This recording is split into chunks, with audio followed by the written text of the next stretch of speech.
morning guys, for today's video magpe-fertilizer tayo ng aking mga orchids. So ngayong umaga, kailangan talaga umaga siya. So para malamig, kasi para mas ma-absorb nila yung nutrients na ibibigay mo pagka nagbigay ka ng fertilizer. Kasi kapag tanghali mo siya ginawa, bawal yun, mainit. So kailangan early in the morning, around 7 o'clock hanggang 9 o'clock lang siya. So kailangan mo siyang diligan muna para lumamig yung mga katawan nila. So para mas ma-absorb talaga yung nutrients. Kung di mo naman kayang gumising ng umaga, late in the afternoon, around 4 o'clock hanggang 5. So best timing talaga ang pagdating sa pagpe-fertilizer. So ngayon kailangan muna siyang diligan, palamigin muna sila para talagang siguradong ma-absorb na nutrients na ibibigay mo. So yun, kailangan mo muna siyang diligan. Focus ka muna sa katawan. Aking mga pulse. Yan ang healthy nila. Actually, hindi ako nagpe-fertilizer kapag umuulan.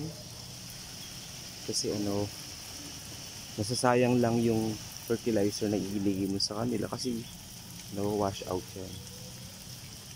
Wash out siya. So kailangan, pag nag-fertilizer ka talaga, the best talaga, timing talaga dito 6 o'clock hanggang 9. Pero pag nakalimutan mo siya, huwag mo na siyang ituloy ng 10 o'clock. Kasi mainit na yon. Hindi niya na-absorb yung nutrients na ibibigay mo kapag ganong oras mo na siya ibinigay. Kasi ang mga orchids kasi nagsasarado yung yung stomata nila. So nangyayari, pag mainit talaga, isasara nila yon. So kaya natin pinapalamig para bumukas yung stomata nila. Pag nag-absorb ka talaga ng fertilizer, ma-absorb nila talaga ng maayos. So that's why kailangan talaga umaga.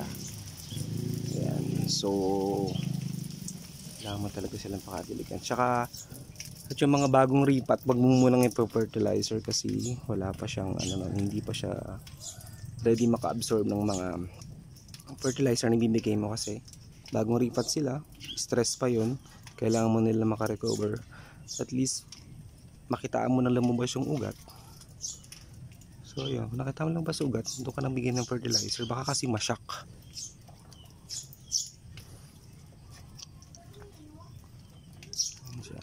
Ito ang aking mga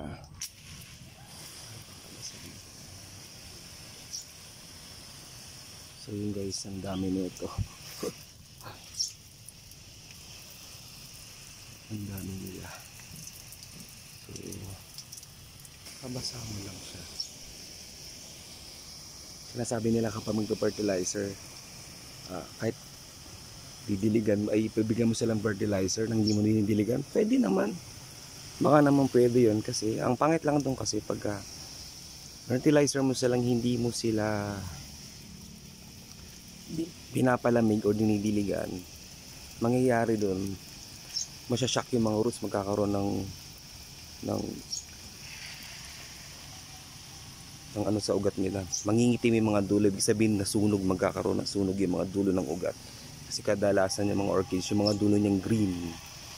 So yan, yung bulaklak diligan, yan siya. So yun guys, tapusin ko lang ito kasi marami-rami ito. Balik ako pagkatapos, magtitimpla na ako ng fertilizer. So yun guys, tapos na tayo magdilig ng ating mga orchids kasi marami yan, kaya hindi ko nakuhanan ng buong pagbibidyo kasi mag-isa lang ako.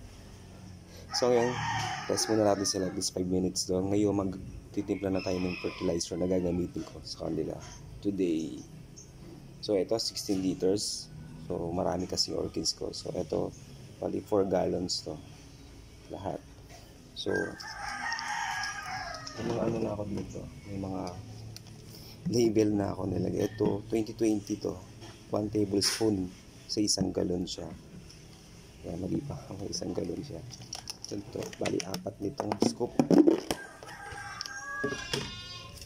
Bali 4 na scoop nito.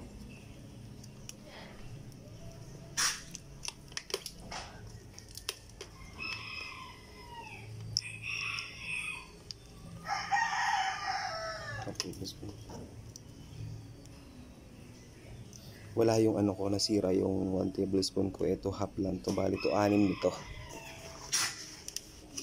ng 2020. Yung kulay niya dilaw. 1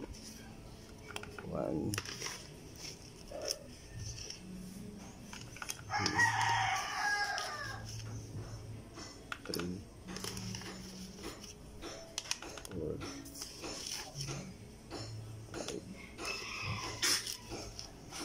6 2020 yan.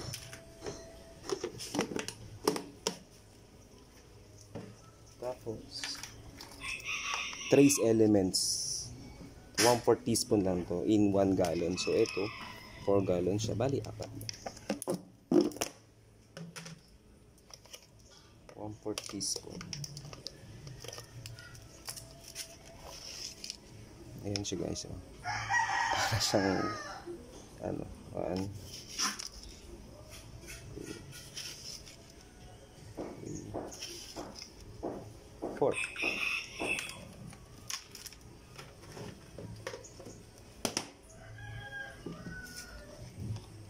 Ito calcium nitrate, half teaspoon.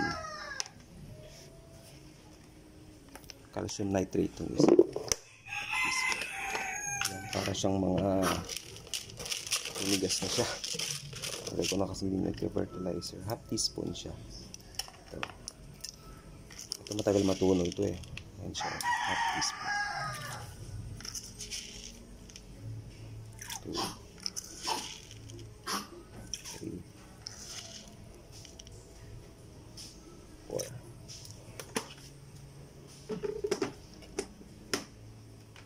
Nakalas magnesium sulfate. Ito yung natawag na Epsom salt. Nakakalo nila. Ito kulay puti. Bali ito, half teaspoon din siya. Bali 4. Yan siya. Para siyang asin. O asin to. Yan. 4 din. 1 2 3 4. May last pa to, kasama pati yung B1 eh, wala na akong B1 ngayon, naubos. Hindi ko napansin na ubos na pala aking B1.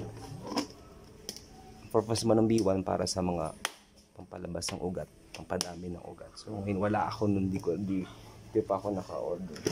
So, halo muna natin siya. Kasi medyo matagal matunaw yung ano ito eh, yung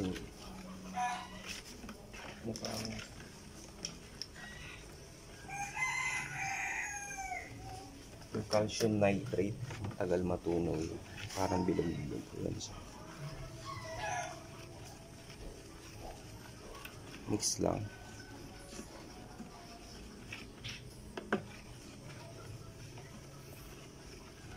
Mix lang yan.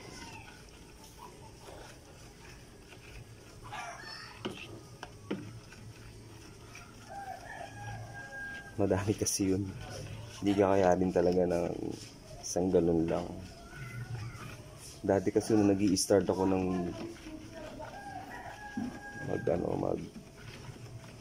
alaga ng orchids ko, konti lang sila. So dati fertilizer ko dun hugas bigas, pero minsan nilalanggam, hindi ko siya gusto.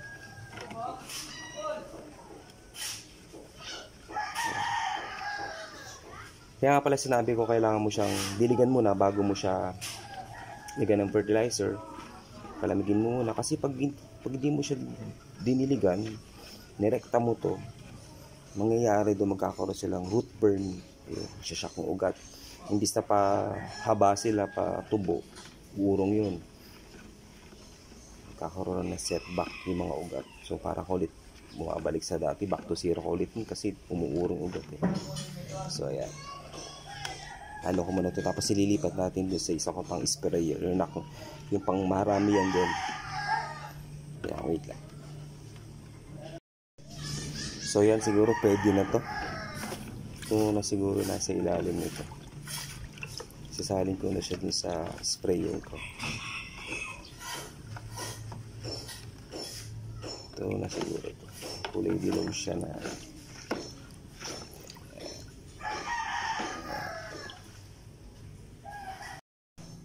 Sasalin na natin ito na siguro.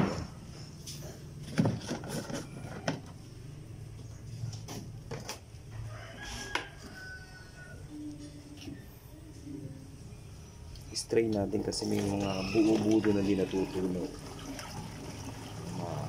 Masala lang siya.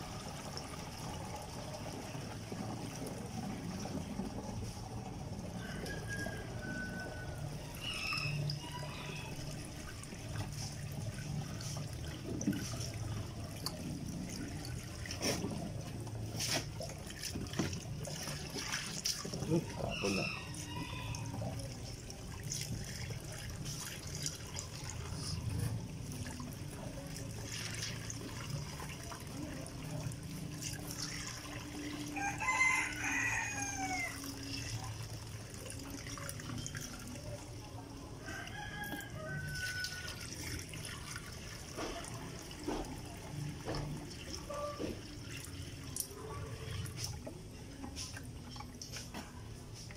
Siya. I-spray na tayo.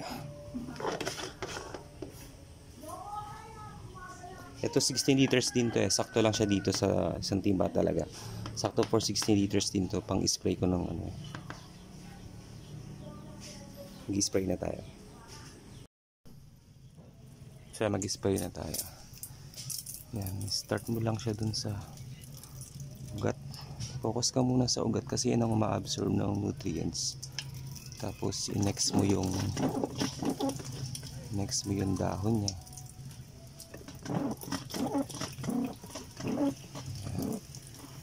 Buong dahon.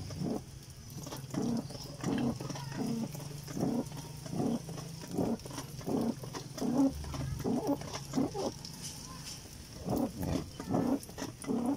Focus lang.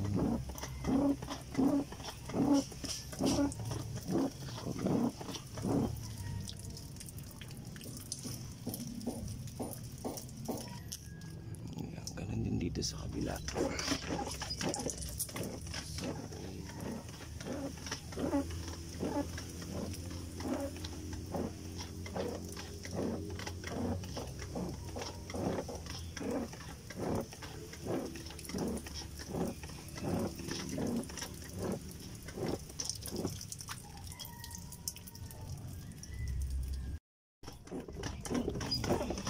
Spray mo lang din.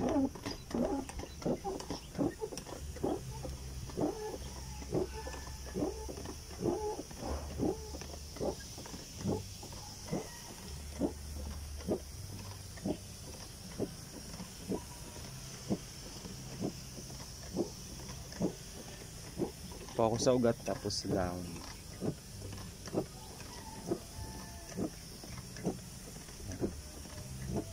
Kaya alas 8 pa lang, init na.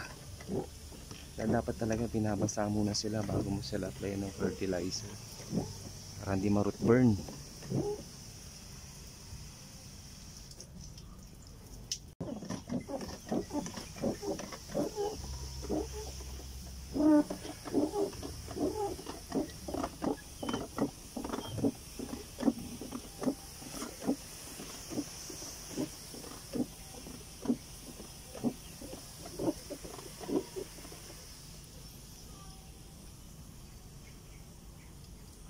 So yun guys, tapusin ko lang to. Marami-rami to. Di ko kaya mag-video ng buo. Tapusin ko lang to. So yun guys, tapos na tayong mag-fertilizer. Ayan na sila. So ang next fertilizer ko ulit, Sunday na ulit. Kasi 2 weeks ako nagpa-fertilizer kapag hindi umuulan tsaka hindi bumabagyo. 2 weeks talaga. So ngayon, napakain ko na sila. So yung maraming salamat sa pagtambay. Update ko na lang kayo sa sunod na vlog ko. Maraming salamat.